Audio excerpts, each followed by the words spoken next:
నేను, నా పిల్లలు మా పెట్టుబడిని ఎస్2ఎస్ ఇన్ఫ్రాకాన్ లో పెట్టాం. అందువల్లే ఈ ఆనందం, నిశ్చింత. నువ్వు కూడా ఆలోచించుకో. ఎస్2ఎస్ ఇన్ఫ్రాకాన్. నేను ఏదైతే హామీ ఇచ్చాను సూపర్ 6 అవన్నీ చేపిస్తా. అది చేయించడమే కాదు, ప్రతి ఒక్క కుటుంబానికి నేను అండగా ఉంటా. చేయించే బాధ్యత నాది. ఇప్పటికే మీరు చూశారు, 30 రోజులు కూడా కాలేదు. వచ్చిన వెంటనే నేను చెప్పిన ప్రకారం పింఛన్లు పెంచాం. 3,000 రూపాయలు 4,000 రూపాయలు చేసి ఏప్రిల్ నుంచి ఇస్తామని 7,000 రూపాయలు ఒకేసారి ఇచ్చిన ఏకైక ప్రభుత్వం భారతదేశంలో ఎన్డీఏ ప్రభుత్వం. అది పేదవాళ్లపై నుండే ప్రేమ. ఇంకో పక్క మీరు ఒకసారి చూస్తే మా తమ్ముళ్లకు ఉద్యోగాలు లేవంటే మెగా డిఎస్సీ హామీ ఇచ్చాను. మొదటి సంతకం పెడతానని చెప్పాను. మొదటి సంతకం పెట్టాను. మొదటి క్యాబినెట్ లో పెట్టాను. ఆమోదించి నోటిఫికేషన్ ఇచ్చే పార్టీ తెలుగుదేశం పార్టీ. మూడోది, మీ భూములన్నీ కొట్టేయాలనుకున్నాడు. కొట్టేయాలనుకుంటే నేను ఆ రోజు హామీ ఇచ్చాను, మీరు ఏం భయపడద్దండి, ఇది ల్యాండ్ టైటిలింగ్ యాక్ట్ కాదు, ల్యాండ్ గ్రాబింగ్ యాక్ట్. ఇది జగన్ వేసిన పెద్ద స్కెచ్. ఇది దీన్ని ఇమ్మీడియట్ గా కంట్రోల్ చేస్తారు, రద్దు చేస్తానని చెప్పి రద్దు చేసిన ప్రభుత్వం ఎన్డీఏ ప్రభుత్వం అని చెప్పి కూడా నేను మీకు తెలియజేస్తున్నా. అన్నా క్యాంటీన్లు 180 క్యాంటీన్లు 183 ఉన్నాయి. ఆగస్టు 15 నుంచి ప్రారంభిస్తాం. పేదవాడికి అన్నం పెడతాం.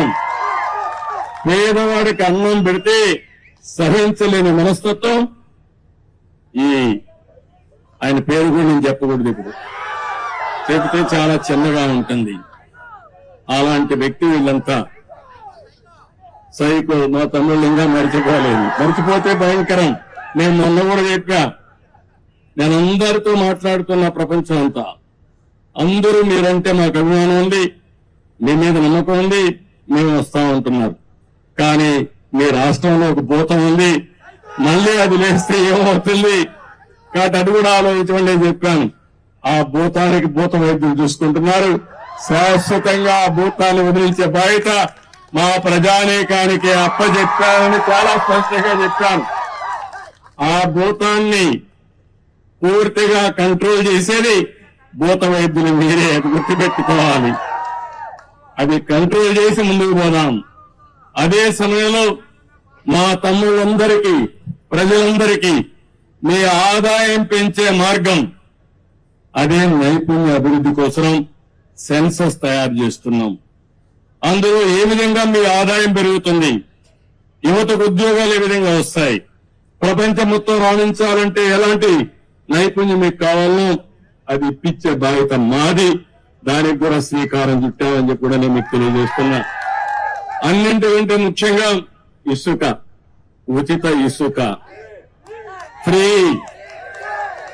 ఏం తమ్ముళ్ళు ఎన్నికల ముందు చెప్పాను, ఫ్రీ ఇసుక ఇస్తానన్నాను, ఉచిత ఇసుక ఇస్తాన్నాం. మాట నిలబెట్టుకున్న పార్టీ ఎన్డీఏ పార్టీ అని చెప్పి కూడా నేను మీకు తెలియజేస్తున్నా. మీరందరూ ఒక పక్క నా మీద గాని, పవన్ కళ్యాణ్ గారి పైన గాని, నరేంద్ర మోడీ గారు చెప్పిన విషయాలు, ఎన్డీఏ చెప్పిన విషయాలన్నీ కూడా మీరు నమ్మారు, పూర్తిగా విశ్వసించారు, మాకు బ్రహ్మాండమైన మెజార్టీతో గెలిపించారు. మేమందరం కూడా మీకు రుణపడి ఉన్నాం. తప్పకుండా మీ రుణం తీర్చుకుంటాం. ఎట్టి పరిస్థితుల్లో ఆలోచన ఒకటి, ఆంధ్రప్రదేశ్ ని నెంబర్ 1 రాష్ట్రంగా తయారు చేయాలనేది ఏకైక ధ్యేయం. ఇప్పుడు ఎక్కడున్నామంటే అందరికంటే వెనకాలన్నాం. మొన్న జీతాలు కూడా ఇవ్వలేము, పెన్షన్లు ఇవ్వలేమంటే నేను ఒకటే చెప్పా, ఏం చేస్తారో నాకు అనవసరం, ఒకే రోజు పెన్షన్ ఇవ్వాలి, అందరికి ఇవ్వాలని, వాలంటీర్స్ ఉంటేనే సాధ్యం అని చెప్పిన పెద్ద మనుషులకు బుద్ధి చెప్పాలని సచివాలయ సిబ్బందితో ఒకే రోజు ఇచ్చాం. అందుకని సచివాలయ సిబ్బందితో ఒకే రోజు పింఛన్లు ఇచ్చిన పార్టీ తెలుగుదేశం ఎన్డీఏ ప్రభుత్వం. అవునా కాదా అని అడుగుతున్నా మిమ్మల్ని. జీతాలు ఇవ్వలేమంటే సాధ్యం కాదని ఒక పక్క పింఛన్లు ఇస్తూనే ఇంకో పక్క ఉద్యోగస్తులు కూడా జీతాలు ఇచ్చాం. రెండు కూడా చేశామంటే అది ఈ పార్టీకి ఉండే కమిట్మెంట్. తప్పకుండా చేస్తాం.